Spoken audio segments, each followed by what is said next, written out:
आणि सगळे पत्रकारांपासून आभार व्यक्त कारण आता आपल्याला अजून 5 महिने पूर्ण व्हायचे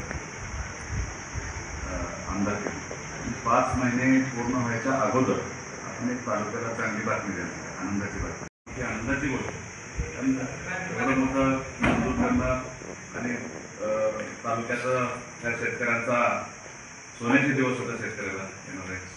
शेतीमध्ये सोनं पिकणार.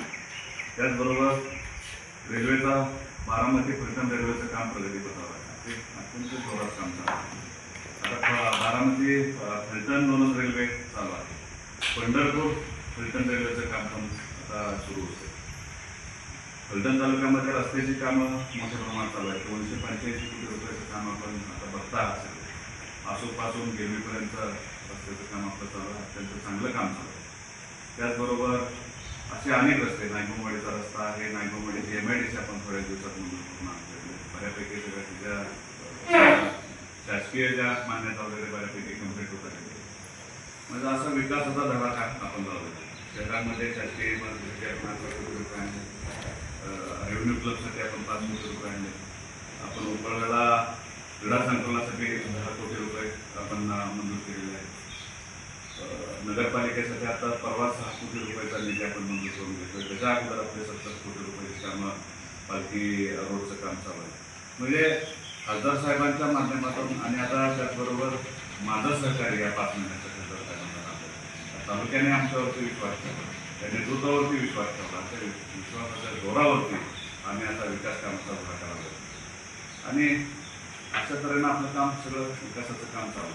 आपल्याला ते म्हणत होते तुम्ही खोट्या घोषणा करता, खोटी टेंडर काढली म्हणून सांगता. ते खोटं टेंडर नाही तर 969 कोटी रुपयाचं टेंडर आता आपलं निघालेलं आहे. आता ज्यांना दिसतच नाही काय त्यांनी आता माहिती घ्यावी, चौकशी करावी आणि नंतर बोलतो. म्हणजे अशा प्रत्येक गोष्टीच्या विकास कामामध्ये आपण बोलत असतो. पाण्याच्या विषयावर बोलायचं झालं तर कितीतरी अडचणी, कितीतरी प्रसंग होते. खासदार साहेबांनी मार्ग काढून आपल्याला एक निराधाराचं पाणी गेले 23 वर्ष पाणी अडवून आपल्या तालुक्याला पाणी कधी मिळालं. आणि नुसतंच रणजितदादांच्यावरती टीकाटिप्पणी करायची, खोटं बोलायचं, आमच्यावरती आम्हाला काय नको ते शब्द वापरायचे, ते काय बरोबर नाही. काय तास म्हणायचं, टेकून म्हणायचं, काय कलर काळा आहे म्हणायचं, नाट्य आहे म्हणायचं. पण आम्ही कसे असो माहीत आहे. एक मच्छर नाना पाटेकरांच्या पिक्चरमध्ये टाकला काय, एक मच्छरचं आव्हान काय होतं, तर त्या पुढचं मी काय बोलत. म्हणजे अशा गोष्टी असं केलो वर्णावरती बोलायचं. वर्णावर काय बोलताय, मी असलो का नसता, मी शेतकऱ्याचा पोरगा आहे, सर्वसामान्य प्रतिनिधित्व करण्याची संधी दिली आणि तोच काळा माणूस होता. ह्या शेतकऱ्याच्या शेतामध्ये सोनं पिकवणार आहे. शेतकऱ्याच्या शेताच्या जे लागणारं हक्काचं पाणी होतं ते पाणी मिळवून देणारा हा काळा नागचा पोरगा आहे. म्हणजे तुम्ही कायमच व्यक्तिदोष करत आलात. आमच्या नेत्यांवरती बोलत राहिलात, आमच्यावरती आता बोलायला सुरुवात केली. पण आम्ही तुमच्यावरती टीका टिप्पणी करणार नाही, कारण तुम्ही मोठी माणसं आहात. कारण या तालुक्यामध्ये बरेच म्हणजे पूर्वी नेते होऊन गेले. कैलास मंडळावर प्रथम तयार करून गेले, सिंधुरावजी नाईक निंबाळकर, कृष्णचंद्र भोटे होऊन गेले. असे बऱ्याच जणांनी विकासाची कामं केली. पण असं कधी घडलं नव्हतं. आता ती ज्येष्ठ मंडळी होती. आता तुम्ही तालुक्यातले ज्येष्ठ आहात. तुम्ही आता सगळ्यात ज्येष्ठ तुम्हीच आहात तालुक्यामध्ये. आणि आमचं काही चुकलं तर तुम्हाला अधिकार आहे तो काम पकडणे.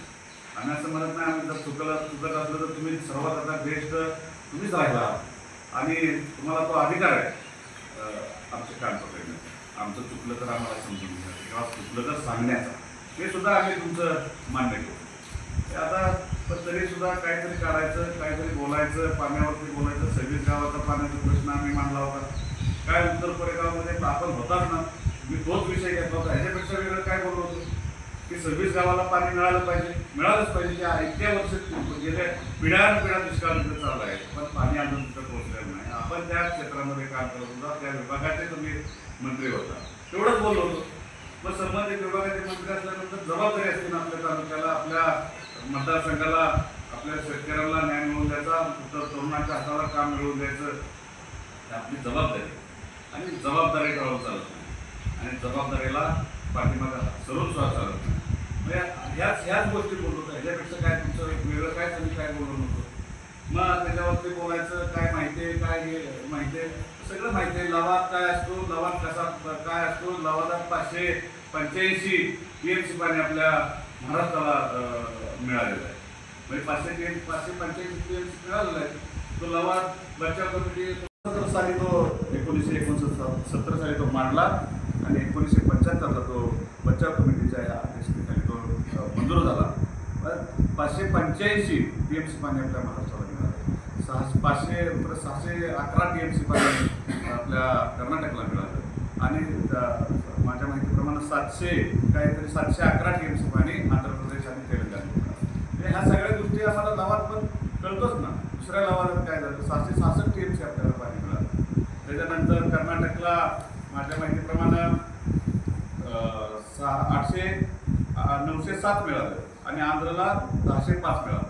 म्हणजे आपण महाराष्ट्राला, आपण त्यावेळेस मंत्री होता, जलसंपदा विभागाचे मंत्री होता, त्यावेळेस हे पाणी दुसऱ्या लवादामध्ये त्याचं वाटप करतो. मग आपल्याला 666 TMC पाणी मिळत असताना आपल्या वाट्याला फक्त 81 TMC पाणी वाढून मिळालं. कर्नाटकला जवळजवळ 200 TMC 173 TMC पाणी वाटून मिळालं आणि आंध्रला 194 TMC पाणी वाटून मिळालं. म्हणजे प्रत्येकाला 200 TMC पाणी वाटून ॲव्हरेज पाणी मिळालं आणि आपल्याला फक्त 81 TMC पाणी मिळालं. पाणी सातारा जिल्ह्यात, धरणं सातारा जिल्ह्यात, पाणी महाराष्ट्राचं. मग तुम्ही का लढला नाही, का भांडला नाही, का पाण्यासाठी संघर्ष केला नाही? तिथं संघर्ष करणं गरजेचं होतं. शेतकऱ्याला महाराष्ट्राचं तुम्ही नेतृत्व करत होता, महाराष्ट्राचं तुम्ही त्या विभागाचे प्रमुख होता, त्यावेळेस तुम्ही पाणी आपल्या महाराष्ट्राला मिळायला पाहिजे. 2-2 TMC साधारण पाणी प्रत्येक राज्याला वाढवून मिळालं, महाराष्ट्राला प्रत्येक 81 TMC पाणी मिळालं. तेव्हा तुम्ही काय आंदोलन केलं नाही, तेव्हा का तुम्ही तक्रारी केल्या नाही? मग तेव्हा नक्की काय झालं होतं, काय अडचणी होत्या, ह्याचा पण विचार तरी काय केला पाहिजे. मग ह्या गोष्टी सगळं लवाद बिवाद सगळं कळतं. लवाद लय आपला, मी जरा थोडा कमी शिकलेला असेल, आम्ही विद्यार्थीच आहोत, विद्यार्थी असल्यामुळे आम्ही शिकत राहणार आहोत. तुमच्या मी पत्रकार बंधू सगळे आम्ही विचारानं सगळे एकत्र येणार आहोत. तुमचं ज्या अडचणी असतील त्या आम्ही त्या मांडणार आहोत. याचा अर्थ असा नाही की आम्हाला काय समजत, प्रत्येक गोष्ट कळत असते, प्रत्येक गोष्ट समजत असते. पण आपण कुठंतरी वेगळं काहीतरी आहोत दाखवायचं तालुक्याला आणि तालुक्याची दिशाभूल करत राहायचं, ते जरा कुठंतरी आता समजलं पाहिजे.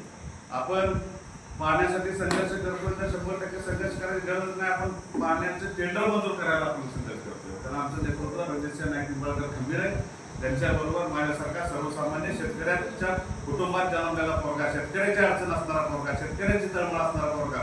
तर मला माहित आहे मळ्यात पाणी नसतं तर काय होतं, पिकाला पाणी नसतं तर काय होतं, हे सगळं जाणणारा माणूस आहे. हे काय कुठं पुस्तकं डिक्शनरी वाचायची मला गरज नाही, मी ते भोगलेलं आहे, मला माहीत आहे. त्यामुळे मी आपल्यासमोर व्यक्त होतो. विकासाची कामं तर आपण कुठं कमी, म्हणजे हे लवाद बिवाद हे शेतकऱ्याच्या डोळ्यात बघायचं असतं. लवाद काय गोष्ट, शेतकऱ्यांच्या डोळ्यात लवाद दिसतो, त्याला पाणी नसतं, त्या शेतीला पाणी नसतं, 26 गावात पाणी नाही. आमच्या राहिलेले गावात 23 वर्षापासून पाणी आढळून 23 वर्ष झाली आणि शेतकऱ्याला पाणी आतापर्यंत मिळालं नव्हतं. ते पाणी खासदार रणजित नाईक निंबाळकर यांच्या प्रयत्नातून, माझं थोडा छोटाफार प्रयत्न, त्याच्या पाठीशी आम्ही उभं राहून हेपाठी मारून ते आता टेंडर मंजूर करून घेतलं आणि आता ही सगळ्यात मोठी आनंदाची गोष्ट आहे की आपल्या तालुक्यातील पाणी आता 1 वर्षाच्या आत प्रत्येकाच्या बांधावर पोहोचतोय. सॉरी, 1.5 वर्षाच्या आत बांधावर पोहोचतोय.